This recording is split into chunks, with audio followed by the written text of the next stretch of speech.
કે standard 12 chapter 8 બરાબર, વિદ્યુત ચુંબકીય તરંગો. તો તરંગ કે પ્રસરણની દિશા હોય તો એક્સ અક્ષ હોય તો પછી વિદ્યુતીય ઘટક વાય દિશામાં હશે અને ચુંબકીય ઘટક ઝેડ દિશામાં હશે અને બંનેની કળા સમાન હશે બરાબર. ઈ બાય બી બરાબર સી બરાબર, એટલે શૂન્યાવકાશમાં પ્રકાશનો વેગ, અને ઈ ક્રોસ બી ઈ તરંગ પ્રસરણની દિશા આપશે બરાબર. આ કેસમાં વાય ક્રોસ ઝેડ કરશો તો તમને એક્સ દિશા મળશે બરાબર. પછી આ એનું સ્વરૂપ છે બરાબર. અહીંયા સાઇન ઓમેગા ટી માઇનસ કે એક્સ પ્લસ ફાઈ આપ્યું છે. તો આ ઓમેગા ટી શું છે? કોણીય આવૃત્તિ, અને આ શું છે? તરંગ સદિશ. ટીનો સહગુણક ઓમેગા શું છે? ટીનો જ સહગુણક હોય ઈ તે ઓમેગા છે, ઈ તે 2π એફ, ઈ તે 2πના છેદમાં ટી છે બરાબર. અને ઓમેગાના છેદમાં કે is equal to V is equal to વેગ બરાબર. અને આ શું છે? કે ઈ શું છે? એક્સનો સહગુણક છે, એના બરાબર 2πના છેદમાં લેમ્બડા લખી શકાય.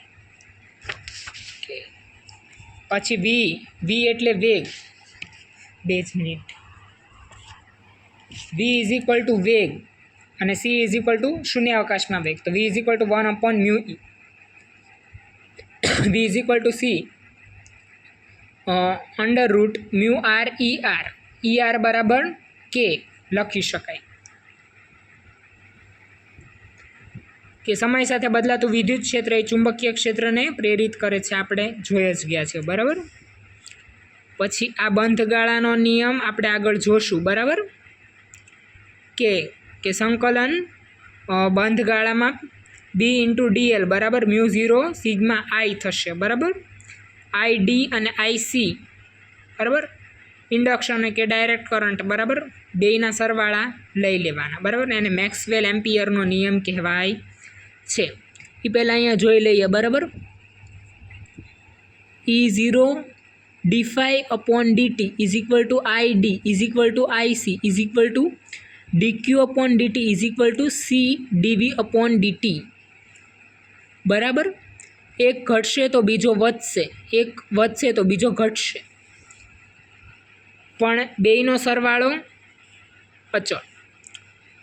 પછી ગોસનો નિયમ એ શું છે? આ બંધગાળામાં બી ઇન્ટુ ડીએ બરાબર 0.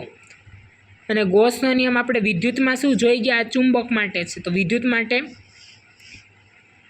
આના બહુ એક્ઝામ્પલ આવ્યા, ક્યુ ટોટલ અપોન ઈ 0, એટલે આ ઇનસાઇડ છે બરાબર.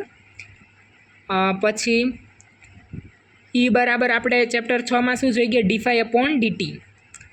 તો બંધગાળામાં ઈ ઇન્ટુ ડીએલ બરાબર dφના છેદમાં dt. આને શું કહેવાય છે? ફેરેડેનો નિયમ. આ જ છે બરાબર. ઉર્જા ઘનતાનું સૂત્ર શું છે? ½E0E². અને આને આપણે ઈના જગ્યાએ બીમાં લખવું હોય તો B²/2μ0 બરાબર. ઈ બરાબર E0 sin ઓમેગા ટી. કે પછી UE બરાબર શું થશે? 1/4E0E². અહીંયા ઈ બરાબર, અને UB ઈ શું થશે બરાબર? આ મેક્સિમમ ઉર્જા છે બરાબર. પછી યુ કુલ શું થશે? ½E0E². બરાબર. આ શું છે? Rho is equal to E0 RMSનો સ્ક્વેર. આ મેક્સિમમ છે, આ RMS છે બરાબર. તીવ્રતાને કેવી રીતના વ્યાખ્યાયિત કરી શકાય? પાવરના છેદમાં ક્ષેત્રફળ. પાવર એટલે U/T, અને આ એ ક્ષેત્રફળનો છે બરાબર. આ એવરેજ બરાબર રો ઇન્ટુ સી. રો આ છે, આ રો છે બરાબર. ½ E0² ઇન્ટુ સી.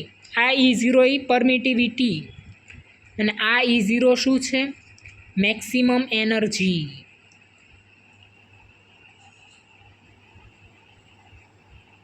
માટેનું ક્ષેત્ર બરાબર. પછી આપણે આગળ જોઈએ. આ બરાબર આ આપણને મળ્યું બરાબર ½ε0E0² ઇન્ટુ સી, અને પી એના બરાબર જ તે શું લખશું? P/4πr², કારણ કે એ એનર્જી આમાં વહેંચાણી બરાબર. તો ઈ E0 બરાબર શું થાય છે, આપણે અહીંથી E0ને કરતાં બનાવીએ અને આ બધાને આ બાજુ મોકલી દઈએ તો આવી રીતના મળે છે √2kp/cr². E/b is equal two v, વેગ માધ્યમમાં ઇઝ ઇક્વલ ટુ E, અહીંયા μ0 અને h. પછી આપણે આગળ જોઈએ આ બધી વેવ્સ, બરાબર. તો અહીંયા આમ જોઈએ એમ ફ્રીક્વન્સી વધશે, બરાબર. Radio, micro, infra, visible, UV, x અને ગામા, બરાબર. ગામાની સૌથી વધારે ઉર્જા હોય ફ્રીક્વન્સી, એ ઉર્જાના સંપ્રમાણમાં E is equal two hν. અને આ બાજુ લેમ્ડા વધશે, બરાબર. ઇન્ડક્ટિવ ઘટકો, જો ઇન્ડક્ટિવ ઘટકો અને ઉત્સર્જિત ઘટકો કે રોક 2 મિનિટ. ઇન્ડક્ટિવ ઘટકો E અને B વચ્ચે ફાઈ બરાબર π/2 અને મૂલ્યો અંતર સાથે 1/r³ મુજબ ઘટશે. ઉત્સર્જિત ઘટકો એમાં E ને B સમાન કળામાં હશે, એમાં π/2 કળામાં હશે, એમાં સમાન કળામાં અને 1/r મુજબ ઘટશે. સંપૂર્ણ શોષણ માટે વેગમાનમાં ફેરફાર બરાબર ΔU/c is equal to IA/c into T. દબાણ is equal to F/A is equal to Fની જગ્યાએ I/c એના છેદમાં A is equal two I/c, બરાબર. એ કેન્સલ થઈ ગયા. કે રેડિયો તરંગો, હવે બધા તરંગો વિશેનું ભણવાનું આવશે, બરાબર. તરંગોનું જોઈ લો, બરાબર. રેડિયો તરંગો, તો આ જે છે એ કેવી રીતના ઉદ્ભવે, બરાબર. તો વિદ્યુતભારને પ્રવેગિત ગતિ કરાવીને. આવૃત્તિ 500 થી 1000 મેગાહર્ટ્ઝ, બરાબર. અહીંયા કિલોહર્ટ્ઝ છે, 500 કિલોહર્ટ્ઝથી 1000, બરાબર. આના બધા જ છે, બરાબર. આ બધા વેવ્સ છે, બરાબર. તો આ યાદ રાખવાના, બરાબર. પછી મતલબ આની ફ્રીક્વન્સી ઘણીવાર પૂછાઈ શકે, તો યાદ રાખ.